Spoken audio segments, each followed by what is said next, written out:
los dones, ¿no? Dentro de los dones a los ministerios.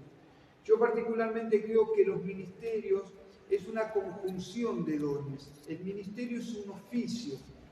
O sea, ¿qué significa esto? Significa que yo puedo en cierto momento de mi vida profetizar, y eso no significa o no aplica que soy un profeta. ¿Me logro hacer entender? Entonces, puedo en un momento de mi vida predicar a Jesús, hablar de Jesús a otros, pero eso no significa que yo sea un evangelista, que tenga el oficio de evangelista, que tenga el ministerio. Cuando hablamos de ministerio hablamos de oficio, apartado, separado para tal, ¿cierto? Entonces, un ministerio es una conjunción de dones. Un ministerio implica o significa que voy a necesitar ciertos dones o ciertas herramientas para poder realizar mi trabajo, ¿cierto? Por ejemplo, si nosotros trabajamos con la madera, vamos a necesitar ciertas herramientas para poder desarrollar ese trabajo con la madera, ¿sí? Vamos a necesitar, no sé, una lija, vamos a necesitar un martillo, vamos a necesitar un serrucho, ciertas cosas que quizás alguien que trabaja como mecánico no las va a utilizar, porque él va a utilizar una francés, una pinza, va a utilizar otras herramientas según de acuerdo al oficio que él conoce o realiza. Así sucede con las cosas del Señor. El Señor al ministerio le da ciertas herramientas para que pueda desarrollarlo en plenitud. Amén. Así que vamos a estar tocando en esta tarde tan solo el ministerio de profeta. De apóstol. Comenzamos con el de apóstol. La palabra apóstol viene de apóstolos, ¿sí? Y significa enviado. Por eso es importante entender lo que dice la palabra de Dios y no lo que nosotros nos enseñaron o nos inculcaron, ¿no? Porque cuando hoy estaba leyendo un muy buen artículo que hizo Rodolfo Polignano con respecto a los apóstoles contemporáneos, ¿no? Los apóstoles que estamos acostumbrados a que nos hablen por YouTube o que nos muestren por la televisión, apóstoles donde solamente hablan del dinero y hablan de eso, cuando el apóstol es una persona enviada. El primer apóstol que nosotros podemos reconocer, nada menos que Jesucristo. Dejó la gloria del Padre y vino, ¿sí? Fue enviado para un oficio, para un desarrollo. Por eso muchas veces se lo nombra Jesús y muchas veces se lo nombra Cristo. ¿Cuál es la diferencia? ¿No? Cristo es el oficio que Él vino a desarrollar aquí en la tierra. Y Jesús es su nombre. Por eso vamos a ver que el nombre lleva la conjunción de Jesucristo, porque Cristo es la asignación que le dio el Padre para hacer aquí en la tierra. Y vayamos al texto del libro de Efesios. Si ustedes quieren allí abrir sus Biblias, en el capítulo número 4, Efesios capítulo 4, allí la palabra de Dios nos va a orientar y nos va a mostrar ciertamente sobre esto.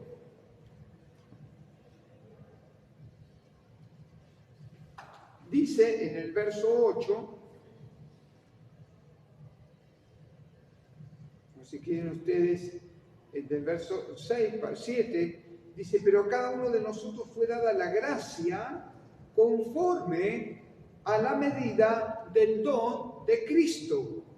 Por lo cual dice: subiendo a lo alto, llevó cautiva la cautividad y dio dones a los hombres. Y eso de que subió, ¿qué es? Sino que también había descendido primero a las partes más bajas de la tierra. El que descendió es el mismo que también subió por encima de todos los cielos para llenarlos todos. Verso 11, y él constituyó él mismo, fíjense ustedes, constituyó Él mismo apartó, Él mismo separó, dice, a unos apóstoles, a otros profetas, a otros evangelistas, a otros pastores y maestros. Entonces vemos que, y Él mismo constituyó. Entonces ya hemos descubierto que Cristo es el dador de los dones ministeriales o los ministerios. Cristo, cuando nosotros vemos los 5 ministerios, alguien dijo, algún comentarista dijo que son las 5 columnas que también sostenían al templo. Los 5 ministerios son aquellos que son dados para sostener ciertamente la doctrina dentro de la iglesia del Señor. Amén. Son 5 ministerios que Dios nos entrega. Ojalá los 5 ministerios se encuentren dentro de la iglesia, ¿no? Y muchas veces puede ser que se hallen dentro de la iglesia. Pero también los 5 ministerios pueden estar dispersos, pero son para la edificación del cuerpo de Jesucristo. Ojalá Dios nos diera apóstoles, profetas, evangelistas, pastores y maestros. ¿Sí? Ojalá los tuviéramos los 5 ministerios dentro de la iglesia. Pero la verdad que somos un cuerpo. Nosotros, la iglesia local no es tan solo la única, sino que somos el cuerpo de Jesucristo, la iglesia universal, no la universal de Jesucristo, hace que estos ministerios puedan trabajar juntos. Entonces, hemos descubierto que Cristo es el dador de los ministerios. En esta sección vamos a descubrir quién es el receptor, porque Jesús es el que lo da, pero tiene que haber alguien que lo recepcione. ¿Sí? Cuando la pastora le está dando a alguien algo y ella lo está recepcionando. ¿Sí? ¿Correcto? Amén. Entonces, eso es lo que hace el Señor. El Señor es el que da. Amén. El Señor es el que da, pero hay alguien que lo recepciona, hay alguien que lo recibe. Y esto es interesante también que nosotros podamos descubrirlo. Porque la respuesta es doble. Si consideramos aisladamente Efesios 4:8, llegaríamos a la conclusión que los ministerios son dados a los hombres. Dice, subiendo a lo alto, llevó cautiva la cautividad y dio dones a los hombres. Sin embargo, debemos consultar otros versículos, no solo uno. ¿Por qué? Porque hay 2 clases de apóstoles. Cuando nosotros vemos los 12 apóstoles de Jesús, ¿sí? Los 12 apóstoles, ¿cuál era la función o cuál era la revelación que tenía que tener un apóstol? Bueno, según los que saben, dicen que un apóstol, un verdadero apóstol de Jesucristo, es aquel que había tenido un encuentro real y personal con Jesús. Los 12 apóstoles, vamos a ver que ellos tuvieron un encuentro real y personal con Jesús, caminaron con Jesús, estuvieron con Jesús. Vamos a ver la vida del apóstol Pablo, ¿sí? Que aunque está en el Nuevo Testamento, o no en el Nuevo Testamento, sino en la nueva dispensación del Espíritu, ¿sí? Pero Pablo tuvo un encuentro. Ahora, hay muchos sectores doctrinarios donde dicen que los apóstoles se terminaron en la época de Jesús, que ya no hay más apóstoles, ¿no? Que solamente fueron aquellos apóstoles que estuvieron con Jesús. Y como no tuvieron un encuentro real y personal con el Señor Jesucristo, ya esos apóstoles no existen más. Lo que nosotros decimos es que esos 12 apóstoles, los que estuvieron con Cristo, fueron apóstoles de Jesús, porque ellos estuvieron. Pero en esta dispensación están los apóstoles del Espíritu Santo. Aquellos que han tenido una íntima comunión con el Espíritu Santo, y en el cual el Espíritu Santo, porque el Espíritu Santo no podemos terciarizarlo y decir que está separado del Padre y del Hijo. No, los 3 son, ¿cuántos? Los 3 son uno, es fundamento de nuestra doctrina. Padre, Hijo y Espíritu Santo, pero estos 3 son uno. No podemos obviar la obra del Padre y el Hijo y separarla del Espíritu, sino que son los 3 uno. Entonces, cuando hablamos del apostolado actual, es un apostolado realmente que es direccionado y dado por el Espíritu Santo. Gloria a Dios por los que pudieron tener un encuentro real y personal con Jesucristo, pero no es muy común común que eso se dé en este último tiempo. Lo que sí se da una experiencia real y personal con el Espíritu Santo. Pero el que aparta y el que separa es nada más ni nada menos que Jesucristo. Esto tenemos que tenerlo en cuenta. A los ministerios no los apartan las instituciones, a los ministerios no los apartan los pastores, a los ministerios no los apartan los apóstoles.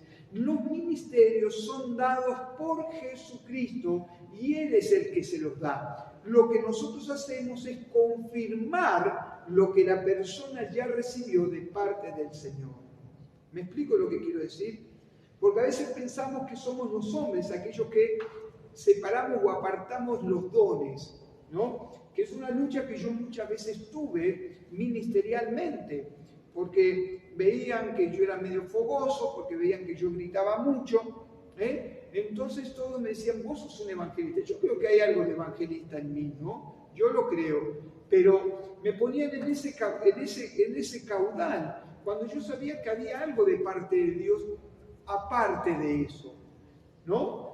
Yo sabía que Dios tenía un llamamiento para mí, pero a mí me encausaban todo el curso por eso, porque como dirigía, pegaba gritos y era efusivo, entonces muchos me decían, vos sos un evangelista, pero el tema es que Dios es el que te aparta y te separa, no es tu talento, no es tu efusividad, no es tu carisma, sino es lo que Dios coloca sobre tu vida. Cuando vemos la vida del apóstol Pablo, era un perseguidor de la iglesia. Y sin embargo, Dios lo aparta y lo separa como un apóstol para poder llevar y lo envía a los gentiles, para que pueda llevar el evangelio a los gentiles. Porque hasta ese momento solamente Pedro era el responsable, el apóstol enviado a la casa de Israel. ¿Sí? Los problemas que tenía Pedro, porque lo querían circuncidar y querían, a aquellos que recibían a Jesucristo, querían hacerlo, buscar la ley mosaica todavía. Y tiene que entrar el apóstol Pablo, ¿no? Para que el evangelio se expandiera, porque Pablo es el apóstol hacia los gentiles. Amén. Entonces, en el libro de Hechos, capítulo 1, verso 26, vamos a encontrar que cuando uno de ellos, Judas, ¿se acuerdan? Traicionó a su Señor y perdió su lugar como apóstol, fue reemplazado. Hechos 1:26, ¿qué nos dice? Y les echaron suerte, y la suerte cayó ¿sobre quién? Sobre Matías, y fue contado con los 11 apóstoles. Bien. Seguimos avanzando un poquito. Dice la palabra de Dios allí en el verso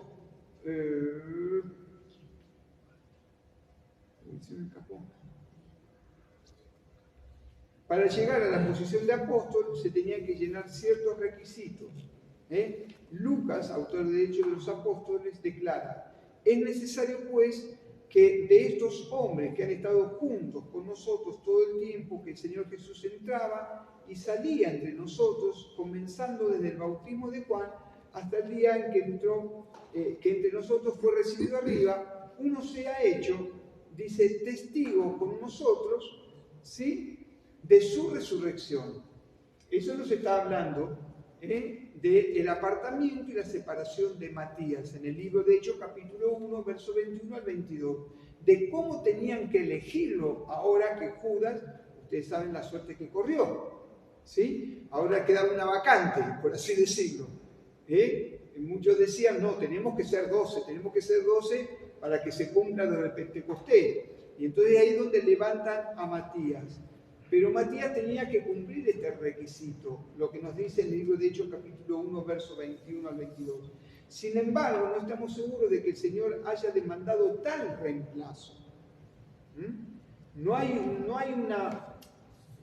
una orden estricta o una orden de parte del Señor de que fueran 12. No, ellos lo que ellos supusieron. Ellos lo que pensaron que tenían que seguir siendo 12 para poder recibir lo que era el tema de Pentecostés, que tenían que ser ellos para llegar a ese cupo. Pero no hay una orden estricta o reconocida. Dice, sin embargo, no estamos seguros de que el Señor haya demandado tal reemplazo. Quizás fue solo una idea en la que los 11 estuvieron de acuerdo, apóstoles de Jesús, apóstoles de Cristo. Tanto Pablo como los del Nuevo Testamento sigue estando en el oficio de apóstol, lo que te venía diciendo hace un instante. Esos son los apóstoles del Espíritu Santo. Por eso marquemos la diferencia. Por eso nos vamos a encontrar con iglesias que nos dicen, que a veces nos han cruzado y nos han dicho, no, ya no hay más apóstoles. No. Están los apóstoles de Cristo, que fueron los 12, pero también están los apóstoles ahora que reconocemos el ministerio apostólico, sí, lo reconocemos, pero conforme la palabra del Señor. Vuelvo a reiterar, porque a veces tenemos una imagen de lo apostólico. La otra vez fuimos a la convención de la Unión de las Asambleas de Dios y estaban vendiendo zapatos, ¿no? Y zapatos, no mami, y zapatos de punta, y yo riéndome le digo, mira, zapatos apostólicos, con puntas, de plata, de bronce, con cuero de víbora, ¿viste? Esos zapatos llamativos, ¿no? Digo, estos son zapatos apostólicos, no se los pone cualquiera esto, ¿no? Y a veces pensamos que esos son los apóstoles, ¿no? Que van con esas ropas llamativas, no sé si alguna vez viste algún... la otra vez la pastora casi más me compra un chaleco apostólico, lleno de colores ahí, ¿no? Y, no la dejé, digo, no, ni se te ocurra, ¿no? Pero tenemos que ir conforme a la palabra del Señor, no a lo que nos han pensado, no a las experiencias que nosotros tuvimos, sino a lo que nos enseña la palabra del Señor. En el libro de Primera de Corintios, capítulo 9, verso 5, nos va a estar mostrando alguna verdad. Dice que algunas de las citas en las que Pablo sostenía que él era apóstol. O sea, si hay algo que me gusta de Pablo, que él le daba con la palabra, les ministraba con la palabra. En el libro de Primera de Corintios, capítulo 9, verso 5, dice: nos tenemos derecho de traer con nosotros una hermana por mujer, como también los otros apóstoles. Había un precio que pagar, ¿sí? Había una circunstancia que pagar, porque es pagar el precio del apostolado, ¿sí? El apostolado, como cualquier ministerio, está llamado a pagar un precio. Y Pablo decía, uno de estos precios que yo debo pagar es esto, Es esto, lo que a mí me pasa. No tenemos derecho nosotros también. Algunos dicen que Pablo algunos dicen que no tenía mujer, hay otros que dicen que tenía mujer, las tradiciones dicen que si pertenecía al Sanedrín tenía que tener mujer, hay otros que dicen si hubiese tenido mujer hubiese reconocido la palabra. No lo sabemos, eso queda en la nebulosa, esos son misterios que no vamos a saber. Pero Pablo decía en su carta, no tenemos derecho a traer con nosotros una hermana por mujer, como también los otros apóstoles. Entonces los otros apóstoles se ve que tenían mujer. Pero Pablo dice, yo me guardo ese derecho. En este caso el uso de la palabra otros indica que él pertenecía a ese grupo.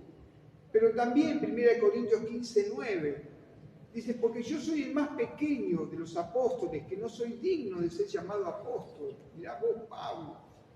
Tuvo un encuentro real y personal con Jesucristo. Pablo dice que fue llevado al tercer cielo para ser ministrado de parte de Dios con Jesús. El Evangelio de Jesús le fue dado en plenitud por el mismo Cristo.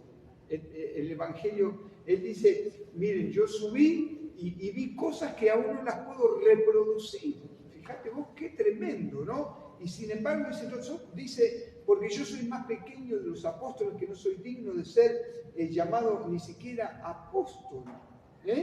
Primera de Corintios capítulo 9, en este caso el uso de la palabra otros indica que también él pertenecía a ese pequeño grupo. La frase clave en este caso es el más pequeño. con lo cual obviamente se ubica entre ellos. No podía ser el más pequeño, si no hubiera sido formado parte del grupo pequeño. Los 12 apóstoles desarrollaron una función que jamás desarrollará otro miembro del cuerpo de Cristo. Y esto es importante saberlo. Lo que los 12 apóstoles hicieron y la función que ellos cumplieron, no la van a volver a cumplir los otros, porque fueron llamados para ese tiempo. Participaron en el establecimiento de la iglesia de Cristo. Ellos, esos 12 apóstoles, los apóstoles de Cristo, dice que los 12 apóstoles desarrollaron una función que jamás desarrollará otro miembro del cuerpo de Cristo. Participaron en el establecimiento de la iglesia de Cristo en el mundo. También algunos de ellos, dice, escribieron libros que han sido preservados y hoy los tenemos como el Nuevo Testamento. Hoy no vemos, por más que venga algún apóstol y nos traiga una revelación, fuera de la palabra ya no hay más revelación. ¿Sí? No hay más revelación. O sea, no está San Gustavo, ahora vamos a escribir la carta a San Gustavo, la carta, o el Evangelio según San Federico. No. El Evangelio según San Mateo, Marcos, Lucas y Juan. Ellos fueron los que se dedicaron a escribir este mensaje. Un ratito más, dice que los 12 desarrollaron una función que jamás desarrollará otro miembro del cuerpo de Cristo. Participaron en el establecimiento de la iglesia de Cristo en el mundo. También algunos de ellos escribieron libros que se han preservado hoy, dice, los tenemos en el Nuevo Testamento. Pero aunque los 12 apóstoles desarrollaron una función muy especial como tales, el lugar que ocupaban los 12 apóstoles en el cuerpo era muy especial, porque estaba la iglesia, el cuerpo de Cristo, los 12 apóstoles y Cristo. ¿Van entendiendo? ¿Se entiende lo que quiero decir? ¿Vamos bien? Miren que para mí es fundamental que ustedes entiendan esto. El lugar que ocupaban los 12 apóstoles. Entonces, pero él dice, las obras se identificaban ante los demás como tales. Los que nombra apóstoles a sí mismos o que han sido comisionados por otros hombres como tales, quizás no lo sean en realidad. Y has aprobado, Apocalipsis capítulo 2, verso 2, miren lo que dice. Y has aprobado los que dicen ser apóstoles, ¿y qué cosa? Y no lo son. Esta carta que el apóstol, que Juan escribe. Dice, y los has hallado mentirosos. Por eso el significado de la palabra apóstol nos ayudará a comprender quiénes son los apóstoles y cuál es su función verdadera. Y es ahí donde entramos. ¿Cuál es la función del apóstol? La palabra apóstol significa enviar lejos. Hoy podríamos decir que un apóstol es como un misionero, cumple la función de un misionero. El apóstol es aquel que es enviado para establecer iglesia, para establecer, es la punta de lanza, es aquel que va a un lugar, una provincia destinada por el Señor, destinada por el Espíritu Santo, destinada por el concilio, va a un lugar con la aprobación del Espíritu Santo, se establece en ese lugar, abre la obra, la inicia, Por eso hablo que el apostolado necesita una conjunción de dones para poder desarrollar. Y podemos descifrar algunos dones que el apóstol necesita. El apóstol necesita tener un don de enseñanza, porque a las nuevas almas les tiene que enseñar, las tiene que afirmar, hasta que venga el pastor y cumpla su función de pastor y de maestro. Pero también tiene que tener una función de evangelista, él tiene que tener una función de gracia y sabiduría de parte de Dios para ganar a las almas, porque seguramente va a tener que trabajar con esas almas, va a tener que invitarlas, tener una estrategia, tener que tener sabiduría, va a tener que predicar el evangelio, tendrá que hacer una campaña, ¿sí?, para establecerse en ese lugar. Entonces, ¿cuál es su verdadera función? La verdadera función es enviar lejos o sencillamente enviar. Tanto Mateo como Marcos usan este término una sola vez. En cada caso, a ver si me busca por favor Mateo capítulo 10, verso 2. Mateo capítulo 10, verso 2. Si me lo encuentra, y yo voy a buscar Marcos capítulo 6, verso 30. Entonces, por favor, Mateo capítulo 10, verso 2. ¿Lo encontraron? Sí. Y bueno, denle nomás, con voz alta. ¿Voy? Dale. Los nombres de los 12 apóstoles son estos. Primero Simón, llamado Pedro, y Andrés, su hermano, Jacobo, hijo de Zebedeo, y Juan su hermano, Felipe, Bartolomé, Tomás, Mateo, el publicano, Jacobo, hijo de Alfeo, Lebeo, por sobrenombre Tadeo, Simón, el cananista, y Judas Iscariote, el que también le entregó. Amén. Entonces fíjense ahí que Mateo, ¿sí?, está hablando y describiéndonos quiénes son los 12. Pero miren lo que dice Marcos capítulo 6, verso 30. Entonces los apóstoles, ¿de qué apóstoles estaba hablando? De los que estaba hablando Mateo en el capítulo 10, verso 2. ¿Sí? Los reconocían a estos como la base, el fundamento, los 12 eran ellos. ¿Sí? Porque dice en el verso 30, entonces los apóstoles se contaron con Jesús y le contaron todo lo que había enseñado. ¿Sí? Entonces nos marca ahí que estos 12 que hablaba Mateo son los que habla allí en Marcos, en el capítulo 6, verso 30, que Jesús les enseñaba y los estaba ministrando. En cada caso, la palabra se refiere a cierta clase de obra especial, la obra misionera. En este sentido, se aplica por igual a los 12 apóstoles y al don o al ministerio apostólico. Por tanto, apóstol es aquel que ha sido enviado por el Señor Jesús para llevar el Evangelio a nuevos lugares. ¿Qué diferencia, eh? ¿Pueden reconocer la diferencia? De lo que nos han enseñado y lo que vemos, lo que tenemos como una cultura de lo que es un apóstol. Pablo dice, lo tengo todo por basura con tal de asirme de Cristo. Supo vivir procesos, sé vivir en la riqueza, pero sé vivir en la pobreza. O sea que Pablo vivió todas situaciones y no hace hincapié solamente sobre lo material o las riquezas, sino que él viene hablando, yo estuve viviendo diferentes etapas en mi vida, pero todo lo pude en Cristo, que me trajo fortaleza. A veces ese pasaje utilizamos allí en la palabra del Señor, todo lo puedo en Cristo que me fortalece, Filipenses 4:13, lo utilizamos para cualquier cosa. Pero realmente ese pasaje, el contexto, habla de que Pablo supo vivir diferentes situaciones en su vida. Supo vivir en la pobreza, supo vivir en la riqueza, supo vivir en la escasez. Pero dice, pero todo lo pude en el Señor porque Él me fortalece. Hoy a veces encontramos con que se nos enseña que el apóstol es una persona de éxito, ¿no? Es una persona que lo único que se sabe de él es que sabe hacer cosas buenas y que todo le va bien y que fructifique y que tiene riquezas. Y sin embargo, cuando vemos la vida del apóstol Pablo o diferentes apóstoles, vemos que vivía una vida de sufrimiento. Cuando nosotros vemos la vida del apóstol Pablo, no lo vemos en una Ferrari. No lo vemos en un hotel 5 estrellas.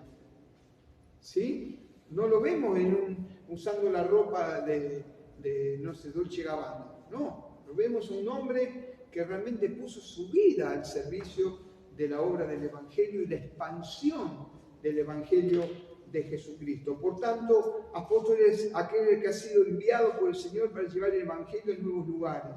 Su obra consiste en colocar los cimientos para una nueva parte del cuerpo. En tal ministerio también se incluye la obra de edificación y supervisión del cuerpo.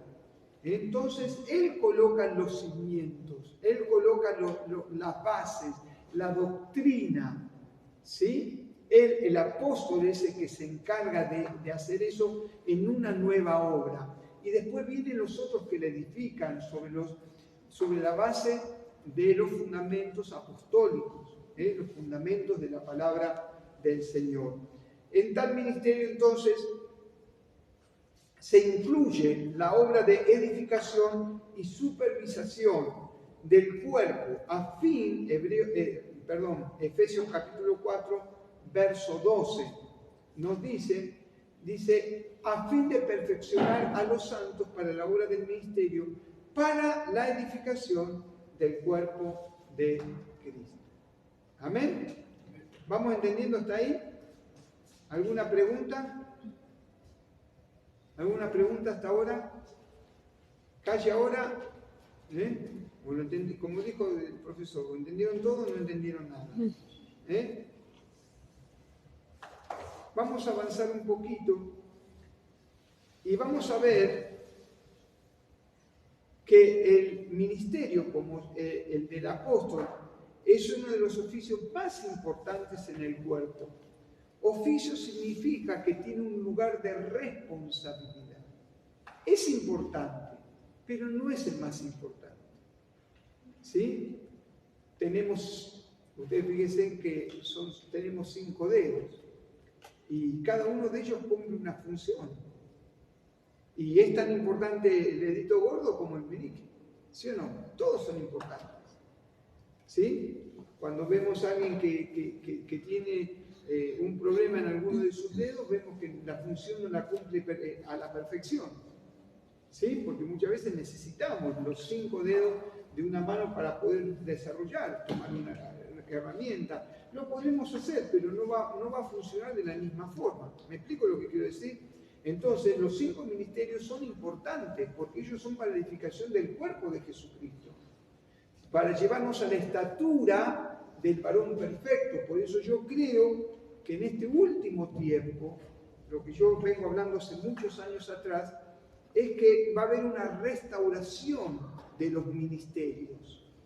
Yo confío en mi oración y creo que en este último tiempo va a haber una restauración de los ministerios. ¿Y qué llamo restauración de ministerios? Lo que yo llamo restauración de ministerios es que los ministerios van a ser encomendados y llamados por el Señor. El Señor va a levantar verdaderos apóstoles. El Señor va a levantar verdaderos evangelistas. El Señor va a levantar verdaderos pastores y maestros, pero van a ser levantados por el Señor. El apóstol se va a identificar como un verdadero apóstol de Jesucristo, un verdadero apóstol del Espíritu Santo. No un apóstol del cual estamos acostumbrados. Un evangelista no va a ser aquel que realmente lo sienta, sino que tenga el llamado, que tenga la carga, la pasión por las almas, el dolor por las almas. Que no usufructúe y sea un itinerario para poder vivir, sino que realmente sea movido por la carga, por el amor, por el dolor, por las almas que se pierden. Cuando hablo de una restauración de un pastor, es que sea un pastor conforme al corazón de Dios, que tenga un llamado de parte de Dios, que llore por las ovejas, que las guarde, que las cubra, que sienta el amor, que las pueda... a mí me encanta esa posición donde Jesús dice que si hubiesen entendido los tiempos, ¿cuántas veces yo los quise tener como la gallina cubre a sus polluelos? Qué maravillosa expresión del verdadero pastor de Israel, que el verdadero pastor de los pastores. ¿Qué es lo que hace un verdadero pastor? Ama a sus ovejas y las cubre, las protege, las guarda. no es pastor porque juntó 4 o 5 y rescató el 10 de ellos y ahora puede vivir sin trabajar. No. El verdadero pastor tiene que tener el corazón conforme al corazón de Dios. Pero también hablo de la restauración del verdadero maestro de la palabra. Que tenga conocimiento, pero que también tenga revelación, rema de la palabra.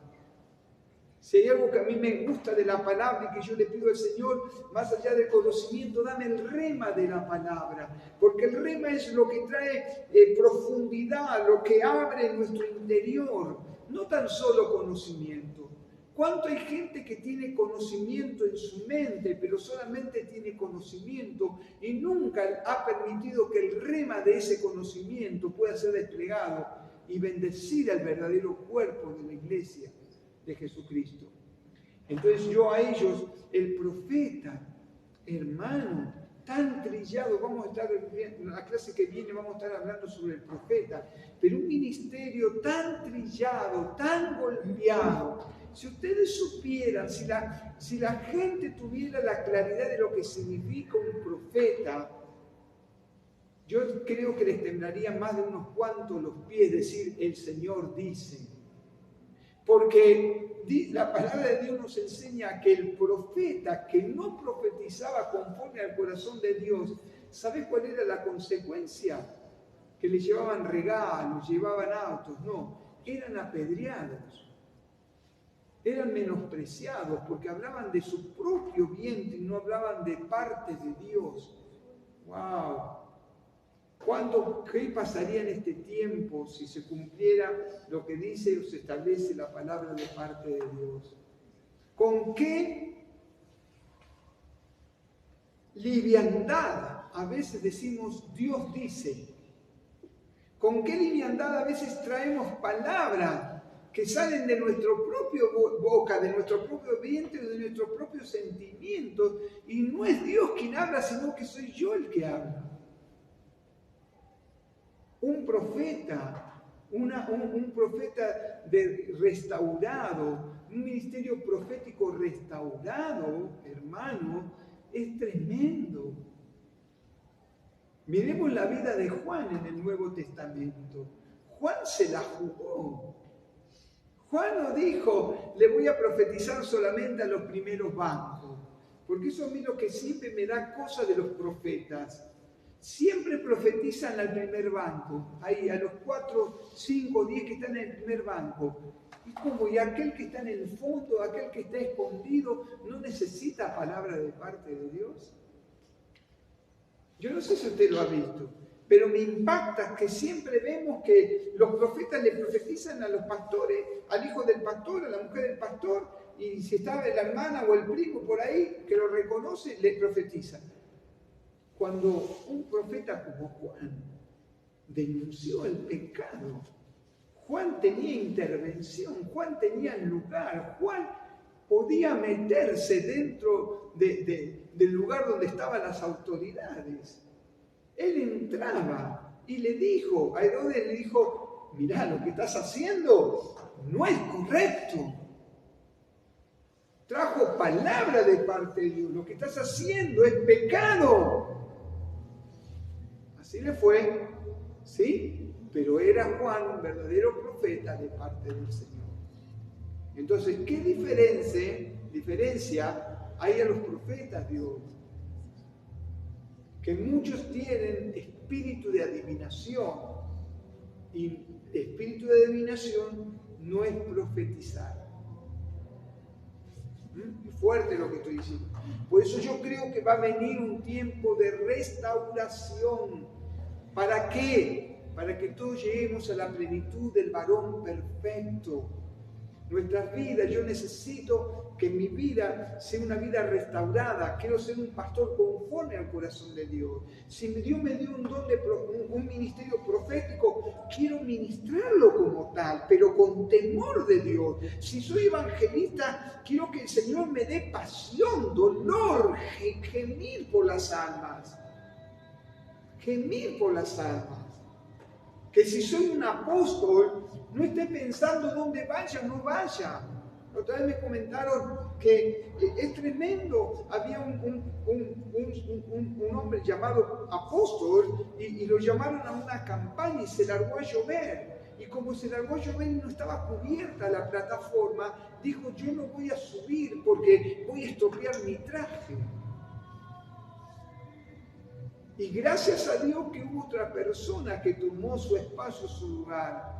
Eso no es un verdadero apóstol. Un verdadero apóstol es aquel que realmente sirve a Dios como misionero. Cuando encontramos misioneros, hoy estaba leyendo, David Greco me pasó la historia de un ministro. Dice que cuando él se dedicó a servir a Dios, dice que lo primero que fue, le dijo, tuvo un tiempo de búsqueda con el Señor y fue y le dijo a su esposa, esposa mía, estoy hablando de 1800 y pico, le dijo, esposa mía, Dios me ha llamado al ministerio. Y la mujer lo miró y le dijo, yo no estoy dispuesto a eso. Así que lo abandonó a él y su hijo lo abandonó a él. Y dice que él, aún a pesar de ese cuadro, siguió sirviendo al Señor. Los años pasaron y pasaron. Y esta mujer vivió una vida promiscua, la que era esposa de este hombre, vivió una vida promiscua. Y dice que esa vida promiscua la llevó a que una infección viniera sobre su cuerpo, y dice que en el lecho de muerte, ella le dijo a su hijo, dile a tu padre que ore por mí, quizás el Señor pueda perdonarme y yo pueda ir a los brazos de Jesús. Qué tremendo el precio que tuvo que pagar de que su propia mujer y su hijo lo dejaran porque él tenía que seguir un llamado de Jesús. Esta mujer murió pidiendo piedad y misericordia y su hijo, gracias al Señor, pudo volver con su padre y arrepentirse de haberlo dejado solo. Entonces, el oficio significa un lugar de responsabilidad. Este se menciona en la cabeza de la lista quizás porque se relacione con el establecimiento o la supervisión de iglesias locales. Amén.